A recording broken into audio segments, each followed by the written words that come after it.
অস্ট্রেলিয়ার সাথে first match জেতার পর থেকে কিন্তু আমিনুল ইসলাম বুলবুল এবং আসিফ আকবর, ডক্টর আসিফ নজরুল, আসিফ মাহমুদ সজীব ভুঁইয়া এদেরকে কিন্তু খুঁজেই পাওয়া যাচ্ছে না। এরা একটা সময় বাংলাদেশ ক্রিকেটটাকে ধ্বংস করার জন্য দাঁড়িয়েছিল। তারা একটা রাজনীতির পাওয়ার নিয়ে, রাজনীতির ক্ষমতা নিয়ে তারা যা শুরু করেছিল আপনার বাংলাদেশ ক্রিকেটটা ধ্বংস করার জন্য, যাতে ক্রিকেটটাকে একদম মুছে ফেলা যায়। এই একটা জায়গায় আছে বাংলাদেশের ক্রিকেট, যেখানে আপনার বাংলাদেশের প্রত্যেকটা মানুষ একত্র হয়। এই জায়গাটা যদি কোনোভাবে ভেঙে দেওয়া যায়, তাদের লক্ষ্যই ছিল এটা। এবং আমিনুল ইসলাম বুলবুল আপনার সে এই খেলাটা খেলেছে, তাকে দিয়ে খেলাটা খেলানো হয়েছে। তাকে আপনার ক্রিকেট বোর্ড সাময়িক সময়ের জন্য প্রেসিডেন্ট বানানো হয়। তারপর একটা আপনার নির্বাচন দেওয়া হয়, আপনার খুব বহুল আলোচিত যে নির্বাচন আপনার বাংলাদেশ ক্রিকেটে আপনার সবচেয়ে নির্লজ্জ মানের যে নির্বাচনটা হয়েছে, মানে বিসিবি ইলেকশন। সেই ইলেকশনটায় আপনার সে আপনার প্রেসিডেন্ট হওয়ার পর বাংলাদেশের প্লেয়ারদের এমন এমন ভাবে ঠেট দেওয়া হয়, তারা যদি ওয়ার্ল্ড কাপ খেলতে চায়, তারা যদি ইন্ডিয়া যেতে চায়, তাদেরকে মেরে ফেলা হবে, এই লেভেলের আপনার হুমকি পর্যন্ত তারা দিয়েছিল, যাতে বাংলাদেশের কোনো প্লেয়াররা যেন আপনার মিডিয়ার সামনে কোনো মুখ না খুলে, যেন একটা কথাও যেন তারা না বলে।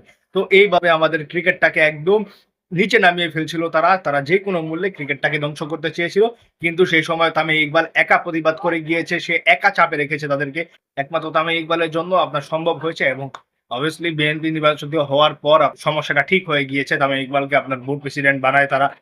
তামিম ইকবাল আপনার নির্বাচন করেই সে আপনার বোর্ড প্রেসিডেন্ট হয়, তার কোনো প্রতিপক্ষ ছিল না। তো এই হচ্ছে আলোচনা। এই তামিম ইকবাল আসার আগ পর্যন্ত বাংলাদেশের পারফরমেন্স দেখেন, আর তামিম ইকবাল আসার পর বাংলাদেশের পারফরমেন্স দেখেন, কতটা উন্নতি হয়েছে আমাদের। আমাদের ক্রিকেট কত দূর এগিয়ে গিয়েছে, আমরা কি করতে পারছি, আমরা কাদেরকে কাদেরকে হারালাম। আপনারা একটু মিলিয়ে দেখেন তামিম ইকবালের।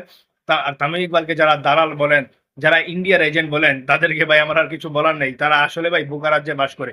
তামিম ইকবাল যা করেছে বাংলাদেশ ক্রিকেটের জন্য, সেটা আপনার অতুলনীয়। সে যেভাবে যা করছে আপনার সাধারণ দর্শকদের কথা দেখছে আপনার, বিভিন্ন আমি বললে শেষ হবে না। আপনার ক্রিকেটে যত সমস্যা ছিল, মোটামুটি সবগুলো সমস্যা তামিম ইকবাল ফিক্স করার চেষ্টা করছে। আর তামিম ইকবালকে ক্রেডিট দিতেই হবে। এটা আপনারা মানুন আর না মানুন। এবং বাংলাদেশের আপনার রিসেন্ট টাইম পারফরম্যান্স এবং আগের পারফরম্যান্স নিয়ে আপনারা আপনাদের মন্তব্য মতামত কমেন্ট বক্সে জানান। আগে ভালো ছিল না এখন ভালো, এগুলো আপনারা আপনাদের মন্তব্য মতামত কমেন্ট বক্সে জানিয়ে দিন। ভালো থাকবেন, সুস্থ থাকবেন। ধন্যবাদ সবাইকে।